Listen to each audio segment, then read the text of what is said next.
زمونږ یو مولوي صاحب خبره کوله وي زمونږ تشکیل شوی یورپین ممالکو ته هلته کې ډېره زیاته یخني تبلیغي جماعت تشکیله مو شوی هلته وایي موږ له یو ډاکټر راغی د ملاقات دپاره هغه ډېر د لرې ځای نه راغلی او په دغې ملکونو کې د تبلیغي ملګري چې دي ډېرې زیاتې مجاهدې کوي د یو ځای نه بل ځای ته جوماتونو له ډېر زیات لرې لرې ځي نو هغه وایي موږ له د ډېر زیات لرې ځای نه راغی نو ضروري خبره ده چې د لرې ځای نه راغی نو غونډه ورځې سفر هم کړی و مازدیګر کې راورسېده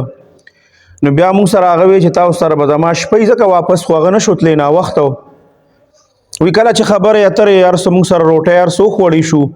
اعمال ټولو ملګرو وکړه بیا د وده کېدو ټایم شو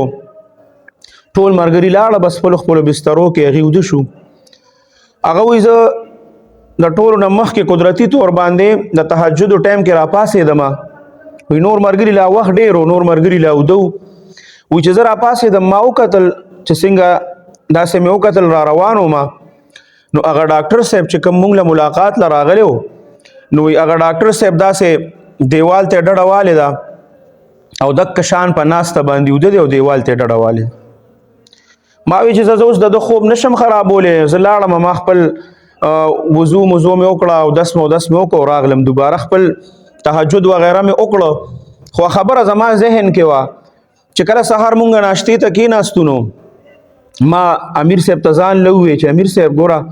دا مونږ له د دونه لرې نه میلمه راغلی دی زمونږ څومره اکرام وکړو او دونه وخت یې اوښکې دی مونږ له د دونه لرې نه راغلی ګوره زمونږ ملګري چې کوم دي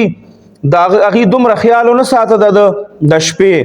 چې کله دی وده کېده چې د د بسترې بندوبست یې کړی او ده ته بستره ښکلې خوره کړی وې نو دی دغه ځای کې دیوال ته ډډه والې او دی وده شوی هغه امیر صاحب وی یاره دا خو ډېره زیاته د خفګان خبره دا خو زمونږ د ملګري چې دی اول زمانه ډېر غفلت شوی په کار چې ما دې ملګرو ته ویلې وې چې دا میلمه دی د ده لږ خیال وساتئ وی کله چې مونږ ملګرو ته وویې نو ملګرو راته وویې چې مونږ خو تپوس ته وکړه د خدمت ملګرو وې د بسترې د هر څه بندوبست هم وله وکړو خو ده وی چې نه زه دکه شان دیوال ته وده کېږم نو مونږ وی چې یاره دا هر سړي خپل عادتونه یې کیدی شي نو هغه امیر صاحب حیران شو چې دا لا څنګه عادت دی هغه ډاکټر صاحب نه تپوس وکړو ډاکټر صاحب تاسو خفه نه شئ د ملګرو زموږ بېګا ستاسو د بسترې بندوبست ونه کړو تاسو ډېر دیوال ته هم ډډه والې وده شوي وې ډاکټر صاحب وایي وخاندل وی چې امیر صاحب په دې باندې پریشانه کېږئ مه دا زما ژوند دی وایي موږ ورته وی چې دا څنګه ستا ژوند دی وی چې زه خو یو ډاکټر یم خو کله چې انسان روټۍ خوري که نه روټۍ او دې روټۍ وخوري نو دی چې کله روټۍ وخوري نو کله روټۍ لاندې لاړه شي نو دې روټۍ چې خولې ته څنګه ورشي دې ځای کې کم پایپونه دي